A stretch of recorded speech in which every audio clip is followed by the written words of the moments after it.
I'm Natasha Kirchuk, and thanks for joining us from our studios in Israel. Coming up in today's newscast, the I.D.F. responds after a bomb detonates near the Gaza border. Israel prepares to commemorate the 6 million Jewish souls lost in the Holocaust. And you'll never believe how one lost dog found his way home in the Holy Land. Stay tuned for the latest news in Israel.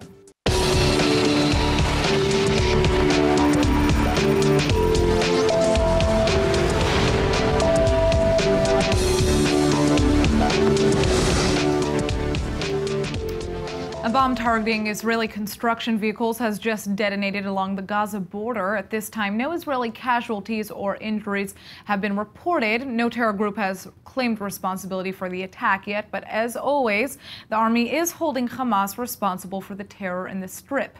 Israeli forces have just targeted a number of Hamas military targets within Gaza. The explosive device appears to have been planted sometime during the ongoing March of Return demonstrations. Hamas maintains that this is merely a peaceful sit-in. However, Israel has roundly concluded that the protests are merely a smokescreen for further violence against the Jewish state. The army has faced controversy for its use of force, at times lethal force, in keeping tens of thousands of Palestinians from breaching the border fence. This morning's bombing is in line with the Israeli claim, however, that the protests are merely a publicity stunt to facilitate terror. This explosion took place in the buffer zone that separates Gaza and Israeli territory, but in a region that Israel considers its own. Israeli bulldozers are routinely in this area to maintain the security barrier. Less than a week after accusations broke of yet another Syrian chemical weapons attack, Syria has just been confirmed as the upcoming chair at the UN Conference on Disarmament in Geneva. In the past, the forum has negotiated treaties on the non-proliferation of both chemical, biological, and nuclear weapons.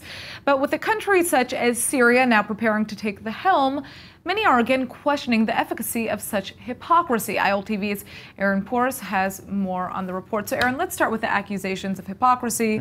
And Syria and Russia have denied these accusations. And vehemently so. But there have been multiple investigations dating all the way back to 2013 that have confirmed Syria as effectively trying to maximize civilian body count and attacking multiple times using chemical weapons. How many times are we talking here? By most counts, and we're talking at least 7. I mean, we're talking 26 killed with sarin gas in March 2013. Another several hundred in Damascus while they were sleeping with sarin gas in August 2013. Then between 2014 and 15, 3 attacks with chlorine gas. Then 90 more killed with sarin gas in Idlib province last year in April. And again, just the 40 or earlier this weekend in Duma. So what has the international community done about this so far? As much as they could, but a lot of people's hands are tied, and that has to do with powerful friends on behalf of Syria. I mean, we're talking about in 2013, the UN Security Council ordered Syria to count and destroy all of their chemical weapons. A few years later, the a joint panel concluded that they had gotten rid of it, but opponents to the Assad regime concluded definitively, they said they're lying and they still have them. And then, as we know, several more attacks were committed since then. So now they're going to head a forum against chemical weapons. And now they're supposed to head a forum on chemical weapons, right? So I think the real reaction at this point is to see what will happen with Trump, threatening to fire against him and things like that. But the reactions haven't been strong enough. Yeah. All right. Thanks for joining us, Aaron. Thank you. Tonight at sundown, Israel will begin to commemorate the memory of the 6 million Jews murdered in the Holocaust in honor of Holocaust Memorial Day. This is a day when we look back on the horrific lessons learned from that atrocity and reflect on the rebuilding of the Jewish world. In the months before Hitler began his final solution to liquidate every last Jew from the planet, there were roughly 16.6 million Jews alive. Almost 500,000 of those Jews actually lived here in the place that would become the modern state of Israel. As we know, unfortunately, the Jewish people suffered the most gruesome genocide of the modern era, and in the latest census numbers released, the number of Jews worldwide is still about 2 million less than it was before the Holocaust. Out of the 14.5 million Jews living today, nearly 6.5 million live right here in the Jewish state. That's more than any country anywhere else in the world, followed by the US, France, and then Canada. Obviously, the pain of the Holocaust runs deeper than just the sheer numbers, but still, these numbers tell a story that the world will never forget. Well, just in time for Holocaust Memorial Day, a Democratic congresswoman has just introduced a bill to boost Holocaust education throughout the United States. If passed, the Never Again Education Act would grant a special fund in the Department of Education to give both public and private school teachers additional tools to increase students' awareness of Hitler's horrific final solution. This bill comes at a critical time in U.S. history, a time when anti-Semitic incidents as well as overall hate crimes have surged over 50% in the last year. That's why Representative Carolyn Maloney, a Democrat from New York, believes this bill is now more necessary than ever. She's joined by broad bipartisan support from both ends of the political spectrum for this bill. Various Holocaust and Zionist organizations have also joined Representative Maloney in presenting the bill to the floor of the House. Most interesting of all, the proposed fund apparently wouldn't cost taxpayers a dime. Instead, money would be collected exclusively from private donors and be distributed accordingly by the Department of Education. At this time, New York is one of the only 8 states that require Holocaust education in its curriculum. Though a dozen other states do recommend Holocaust education, many schools in the country often fail to cover the Holocaust in its gruesome detail. Comparatively, in Israel, Holocaust education is not only mandatory in every school, but even visits to the Nazi death camps in Poland are a regular staple of high school. As we commemorate Holocaust Memorial Day here in Israel, many of us try to take a deeper look into the histories of our own families. And as our viewers may remember, just a couple of months ago, I myself made a shocking discovery about my own family that sent me on one of the craziest journeys of my life. Let's take a look back. What if you got a call one day saying that you may be related to Anne Frank? Oh, and by the way, you have an entire family that you never even knew existed. Sounds crazy, right? Well, that's exactly what happened to me, and this is how it started. The pendant belonged to a girl called Caroline Cohn. Carolina Cohen, שנולדה בתאריך הזה בפרנקפורט. There's a young Jewish girl named Caroline Cohn. Carolyn Kahn, who was born on the date and in the city. On January 15th, a series of stories broke out across international news. A pendant had been found in the Sobibor concentration camp. It turns out it was identical to Anne Frank's pendant. That pendant belonged to a little girl named Carolina Cohen. Carolina was from Frankfurt, Germany, just like my grandfather and his family. My grandpa, Martin M. Katz, had always talked proudly about his Frankfurt, German roots, but just 3 days before this story broke, he passed away. Fast forward now to January 16th, I had to fly back to Israel from the United States where I had just been by my grandfather's side. I'm a total mess. So the next day I get back to the news studio where I'm just convinced that going back to work is going to help me take my mind off of everything. And lo and behold, I end up covering this story about Anne Frank. There's been a stunning find of a pendant historians believe may have once belonged to a Holocaust victim related to the famed Anne Frank. Hi, Chaim. Carolina Cohen is my grandfather's cousin then. So Carolina's father, Richard, was first cousin of Max Katz. No. That's Chaim Motzen. He saw the story on the news and decided to use his incredible research skills to trace Carolina Cohen's family. And it turns out Carolina Cohen's grandma was my great-great-great-grandfather's sister. 27 relatives from around the world are flying in to come to the event. So this is why I am now speaking to you from Frankfurt, Germany, where I'm about to meet dozens of long-lost family members that I had no idea ever existed. So we're cousins through the mother. That's Cynthia and that's Jackie Bruckman. We're Third cousins twice removed. You lived in the same neighborhood as me in Brooklyn from what years? We may have been sitting next to each other in the same cafe. And that's my cousin Sonia Kunkel. We're very happy for our children, you've got to meet them. No, I have to meet them. They're your cousins, yeah? And they're my age, too, Yeah. which is crazy.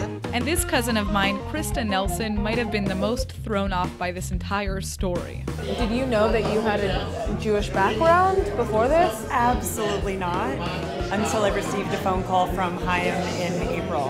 And that's my grandpa's third cousin, Ernie Heinemann. Welcome to our home. Our home. Ernie was born. He's a Holocaust survivor. He was born in Germany, but he had to escape from the Nazis when he was just a toddler. We're having our morning coffee before we go out. We're going to Weinheim to Hauptstrasse to see the place where Dad was born and where the family lived for many generations until they were forced to sell the house during the war. You know, for me, losing my grandfather this year was very tough. So I'm excited to meet Opa. Yeah. My new granddaughter. Exactly.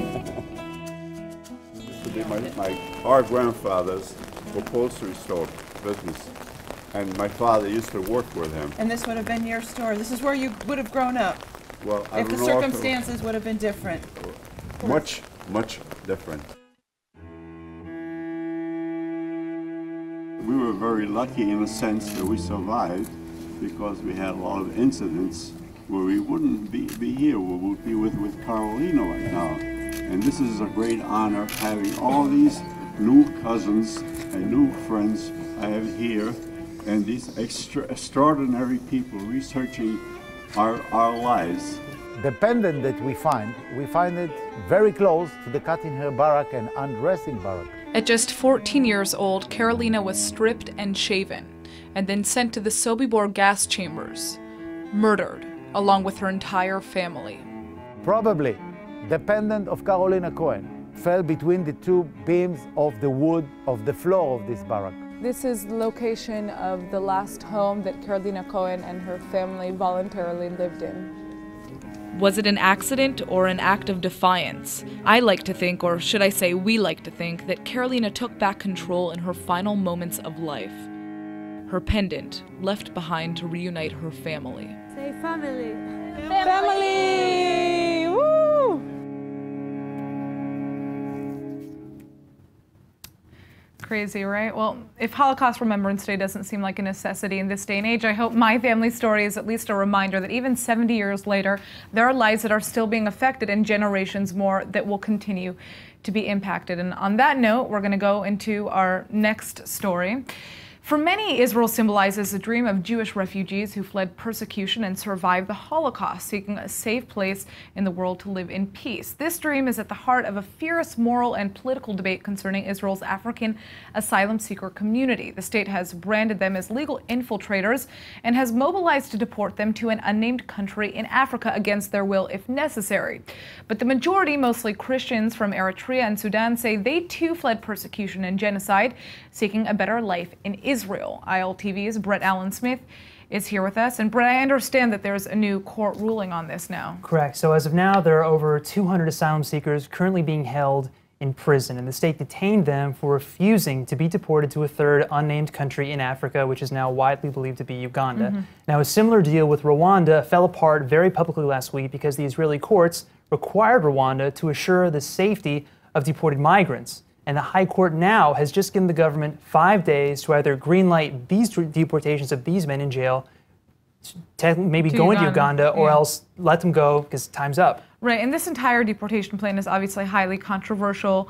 Legally, the state has hit roadblocks to start these mass deportations because the High Court has repeatedly declared them unconstitutional. And that hit a breaking point last week when Netanyahu announced that the UN would safely resettle one migrant in a Western country for every other migrant Israel provided asylum to. Right. But after backlash from his own coalition, his coalition partners, Netanyahu very publicly canceled the deal in less than 24 hours. Right, and that brings me to the next big update here, which is that both Naftali Bennett's party and Netanyahu's party are both preparing to separate bills to basically circumvent the court's power to stop those deportations, to stop any decisions at all in the matter, in fact. It's called a circumvention clause. Now, some people, like Naftali Bennett, for example, will say that this does not circumvent anything. It's merely giving power back to the people, he says. But on the other end of the spectrum, even Israelis who are for these deportations say that this move could forever destroy Israel's diplomatic process and maybe put the country down a very dark road, because without courts, you know, what's the balance? What is due process anymore? Yeah, I will say that nearly 2/3 of Israelis are for the deportations at this time, sometimes even if it involves forcibly removing families. That's what polls say, and this includes women and small children against their will. But at the same time, the backlash to the plan has been significant and global. Just recently, the world's top 60 experts in refugee law begged Israel to halt the deportations. And also, well, I mean, speaking of Holocaust Memorial Day, it's painfully and bitterly ironic to some that Holocaust survivors themselves are the biggest ones speaking out against this idea. There's even a movement of Holocaust survivors who say that they'll hide asylum seekers in their homes, like would say them in Germany or Europe, rather than send them to danger or maybe even death in an unspecified African country, which is generally what most experts agree would be the case here. Now, the state now has 5 days to close a deal that Uganda publicly says doesn't exist, and then either justify it to the courts or block the courts altogether. And we will certainly be following this closely. Thanks for joining us, Brett. All right, well, here in Israel to commemorate Holocaust Memorial Day, lots of survivors and their children participate in public events across the country where they share their personal stories. Ronnie Gilo is a second-generation Holocaust survivor, and tonight he will be reading excerpts from his new book, Closest to the Truth, and he joins us to tell us more. But first, Ronnie, I'd like to hear about a special movement that you're part of, the 10 Days of Thanks. Can you tell us about that?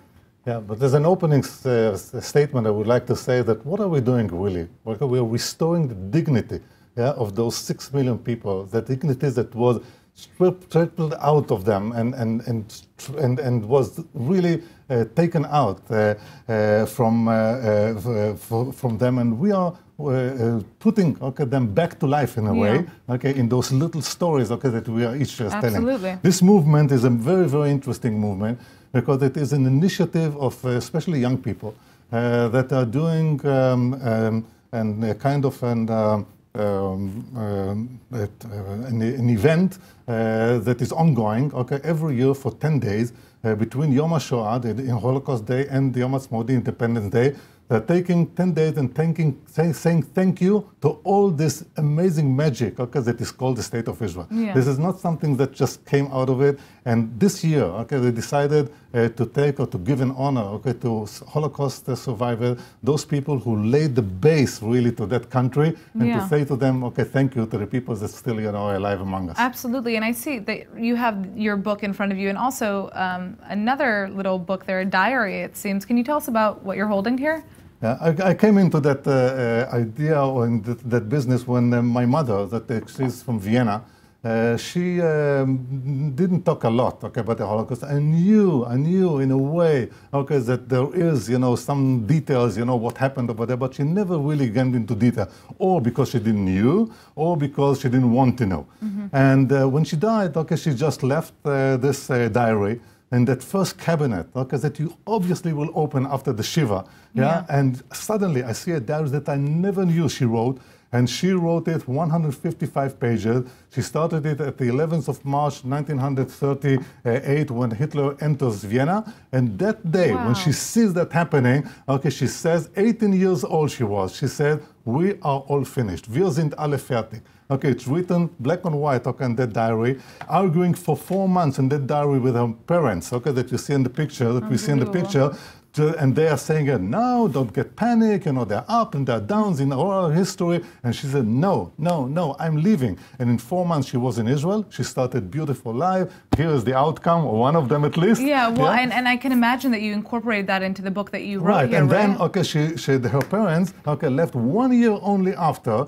And they got stuck, and they got really in terrible. They died in terrible conditions. And I found out this whole details by all the a whole bunch of letters that she corresponded with her parents up to the last moment. And by that, I made a research. It took me about 5 years to research. I went to all the places, and it is really, really sad. What happened over there? But this is the fact. But it's important to tell these stories. And tonight you're going to be reading excerpts, and I wish that you could tell us more about it right now, but unfortunately we have to move on to our next story. Thank you so much for joining us. The most important thing is just the love that I got from my mother to just continue on, to really remember the story, but the most important thing to continue on. That's what we're doing in Israel. Well, everybody should read your book, and obviously I'm going to try to come and hear you myself tonight. Thank you. Thanks for joining us, Ronnie. Thank you very much. Appreciate it. All right, brace yourselves for the most adorable missing person, or should I say missing dog story you've ever heard. Israeli police have just reunited a lost dog with its owner, thanks to the pup's amazing talent for singing along to its favorite TV theme song. Yes, this is as awesome and as cute as it sounds.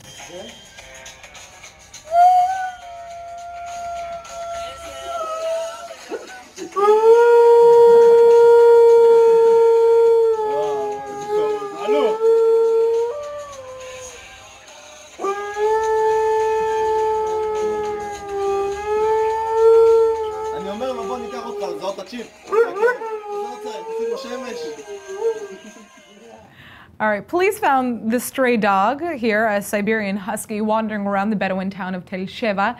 At first, tracking down the owner felt like finding a needle in a haystack, as you might imagine, until police recalled a report for a lost dog in Beersheva. The match seemed unlikely at first, though, considering Beersheva is nearly 8 miles from Tel Sheva. But even with 4 legs, that's a long way to walk. And when police called the people who filed the report and asked them for details to help ID the dog, the owner said all they had to do was play the theme song to the pup's 2 favorite shows, an Israeli show called Shemesh and childhood favorite Arthur. Because guess what? Their dog literally sings along whenever he hears those jingles. Police put this to the test by playing a few random songs, but when they finally played the jingle for Shemesh, well, you saw what happened. Needless to say, dog and family have been reunited and are probably singing along together right now as we speak. It's estimated that there are only 100,000 Holocaust survivors still alive today, and while they may have made it through the horrors of the past, they still face many hurdles. A special 36-hour hackathon is about to launch to help find feasible solutions for the challenges that these survivors face in education, quality of life, and remembrance. Joining me now in the studio with more is the director of the Spark Hackathon, Alon Rappaport. Thanks for joining us. Thank you, Natasha, for having me. So first, let's talk a little bit about some of the challenges that Holocaust survivors face today. Right, so there are many challenges, and we work together with organizations and nonprofits to identify and clarify those challenges. For instance, there are challenges of daily items like going to a supermarket or going to a doctor, and they need help. So they would need volunteers to come and help them and get to the doctor or carry their bags. And also they face loneliness, and sometimes they just want someone to invite them for a holiday dinner, and there is none. So there are many challenges in their daily lives which we can actually address. Which is really interesting. So you've created a hackathon. Tell us about this conference. What do you guys do? Right, so a hackathon is a technological event that usually lasts several days. In our case, it's 36 hours straight, which will bring together technology companies and business people and anyone who wants to participate and actually participate in creating solutions for Holocaust survivors and enable them to have these creative sessions to come up with creative solutions for the challenges of everyday lives of Holocaust survivors. Well, and it's so interesting that you guys decided to focus on this issue. Why? Why this issue? Well, as we know, there are not many Holocaust survivors left, like you mentioned. Their average age is around 85, which means in the not so long future, no one will be left to tell the stories firsthand. And we feel that this is the time, this is one of the least years that we can actually join forces and do something good for the benefit of those people who are part of our history and the part of the history of our country. Well, how can we sign up for those of us who are interested? Well, you can visit our page, our Hackathon page, and see what we are all about, and our partners like Microsoft, who are great and helping us bring this hackathon together. And there is a sign-up form right at the bottom of the page. Sign up, and we'll be happy to see you at the hackathon. Beautiful. Thank you for joining us. Sure thing. Thank you for having me. All right, and here comes our Hebrew word of the day. No matter how dire the situation, we have to remind ourselves that it's often darkest just before the dawn. So today's word is shachar, which is the Hebrew word for dawn. Some people prefer sunsets, but me, I prefer the shachar, the dawn, that special twilight that begins as the sun rises, turning the night into the day. The breaking of the daily shachar means that no matter what, tomorrow is another day. It also certainly doesn't hurt. The shachar is usually super beautiful to watch.